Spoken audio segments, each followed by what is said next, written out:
ವಿಜಯನಗರ ಜಿಲ್ಲೆ Kudligi ಪಟ್ಟಣದಲ್ಲಿರುವ Indian gas ಗ್ರಾಮೀಣ ವಿತರಕರ ಕೇಂದ್ರದ ಮುಂಭಾಗದಲ್ಲಿ ನೂರಾರು ಗ್ರಾಹಕರು ತಮ್ಮ ಖಾಲಿ ಸಿಲಿಂಡರ್ ಜೊತೆ ಫರ್ಲಾಂಗ್ ದೂರದಷ್ಟು ದೊಡ್ಡದಾದ ಸರದಿ ಸಾಲಲ್ಲಿ ನಿಂತು ತುಂಬಿದ ಸಿಲಿಂಡರ್ಗಾಗಿ ಜಾತಕ ಪಕ್ಷಿಗಳಂತೆ ಸುಡು ಬಿಸಿಲಲ್ಲಿ ನಿಂತು ಕಾಯುತ್ತಿದ್ದಾರೆ.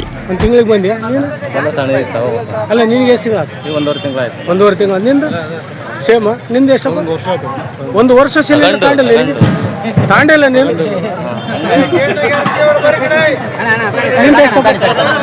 ನಿಂದ ಎಷ್ಟಪ್ಪ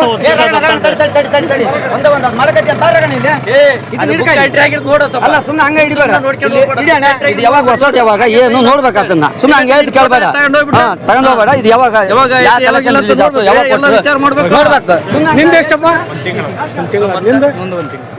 ನಿಂದ ಹೌದಾ ನಿಂದ ಎಷ್ಟು ತಿಂಗಳ 3 ತಿಂಗಳ ಆತ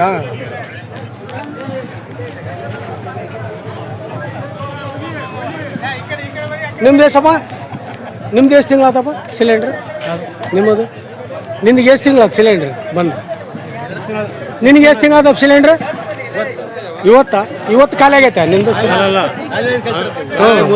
ಖಾಲಿ ಆಗಿ 3 ತಿಂಗಳ ಆಯ್ತು ಸಿಲಿಂಡರ್ ಬಂದಿಲ್ಲ ಬುಕ್ ಮಾಡಿ ನೀನು ಹೌದಾ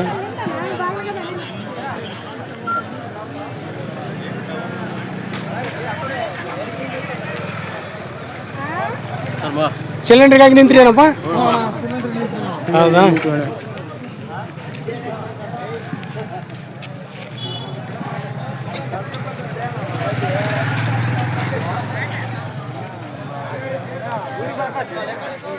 ಎಷ್ಟು ದೂರ ಇರ್ಬೋದಪ್ಪ ಅಂದಾಜಿದು ಲೈನ್ ಎಷ್ಟು ದೂರ ಇರ್ಬೋದು ಅಂದಾಜು ಕುಂಬಾರ್ ಒಂದು ಪರ್ಲಂಗ ದೂರ ಐತಾ ಒಂದು ಪರ್ಲಂಗ ದೂರ ಇರ್ಬೋದ ಲೈನ್ 100% ಒಂದು ಪರ್ಲಂಗ ದೂರ ಮಾನ್ಯ ಇವತ್ತು Kudligi taluk Indian gas office ಮುಂಭಾಗ ಸುಮಾರು ಒಂದು ಪರ್ಲಂಗ ದೂರ ಸಿಲಿಂಡ್ರಿಗಾಗಿ ಕಾಯುತ್ತಿದ್ದಾರೆ ಮತ್ತು ಸರ್ಕಾರಗಳು ಯಾವುದೇ ಸಿಲಿಂಡರ್ ಪ್ರಾಬ್ಲಮ್ ಇಲ್ಲ ಎಂದು ಹೇಳುತ್ತಾರೆ. ಇವರೆಲ್ಲ ಜನ ನಿಂತಿರೋದು ಸುಮ್ಮನೆ ಅಲ್ಲ, ಸಿಲಿಂಡ್ರಿಗಾಗಿ ಕಾಯ್ತಿದ್ದಾರೆ. ಸರ್ಕಾರಗಳು ಸುಳ್ಳು ಭರವಸೆ ನೀಡುತ್ತಿದ್ದಾರೆ. ಆದ್ದರಿಂದ ಈ ಸಮಸ್ಯೆಯನ್ನು ಬಗೆಹರಿಸಲು ಸರ್ಕಾರಗಳು ಕೈಗೊಳ್ಳಬೇಕಾಗಿದೆ. ಇವತ್ತು ಇಷ್ಟು ಜನಸಂಖ್ಯೆಯಲ್ಲಿ ಸಿಲಿಂಡರ್ ಆಫೀಸ್ ಮುಂದೆ ಕಾದಿದ್ದು ಇದು ನಿಜವಾದ ಸಂಗತಿ. ಇವತ್ತು ಏಕಾಏಕಿ ಒಂದು ದಿನಗಳ ಕಾಲ ಕಾದು ಸಿಲಿಂಡರ್ ಸಿಗುವುದಿಲ್ಲ. ಆದ್ದರಿಂದ ಮನೆ ಬಳಕೆಯ ಸಿಲಿಂಡರ್ ಕೂಡ ಸಿಗ್ತಾ ಇಲ್ಲ ಮತ್ತು ಹೋಟ್ಲುಗಳಲ್ಲಿ ಗ್ಯಾಸ್ ಸಿಲಿಂಡರ್ ಸಿಗ್ತಾ ಇಲ್ಲ. ಆದರೆ ಮನೆ ಬಳಕೆಗೆ ಸಿಲಿಂಡ್ರಿಗಾಗಿ ಇವತ್ತು ಇಷ್ಟು ಜನ ಕಾದರೆ ಇದು ಜನಸಾಗರವೇ ಇಂಡಿಯನ್ ಗ್ಯಾಸ್ ಆಫೀಸ್ ಮುಂದೆ ನಿಂತಿದ್ದಾರೆ. ಇದು ಜನರು ಕಷ್ಟ ಕೇಳುವವರು ಯಾರು? ಇವರು ಜನಪ್ರತಿನಿಧಿಗಳನ್ನು ಆಯ್ಕೆ ಮಾಡಿದ್ದು ಇದಕ್ಕಾಗಿ ಏನು ಅನ್ನುವುದು ಪ್ರಶ್ನೆ ಆಗಿ ಉಳಿದಿದೆ.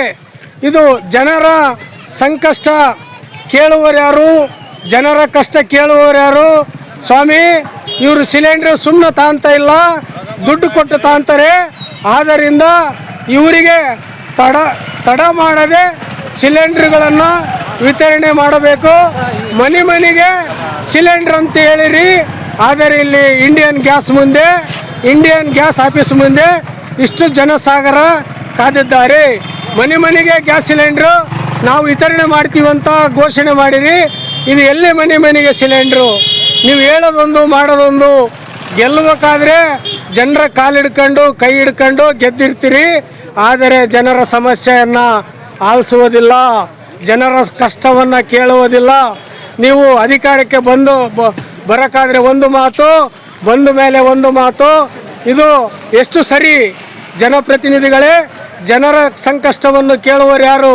ನೀವು ಹೇಳ್ತಾ ಇದ್ದೀರಿ ಸಿಲಿಂಡ್ರು ಅಭಾವನೇ ಇಲ್ಲ, ಮನೆಗೆ ಸಿಲಿಂಡ್ರ್ ತಲುಪಿಸ್ತಿದ್ದೀವಿ ಅಂತ ಹೇಳ್ತಾ ಇದ್ದೀರಿ. ಮನೆ ಬಳಕೆ ಸಿಲಿಂಡರ್ಗಳು ಕೂಡ ಸಿಗ್ತಾ ಇಲ್ಲ. ಇದು ಎಷ್ಟು ಸರಿ ಎಂಬುದನ್ನು ಜನರು ಮುಂದಿನ ದಿನಗಳಲ್ಲಿ ನಿಮಗೆ ತಕ್ಕ ಪಾಠ ಕಲಿಸಲಿದ್ದಾರೆ. ಇದು ಜನರ ಅಭಿಪ್ರಾಯ.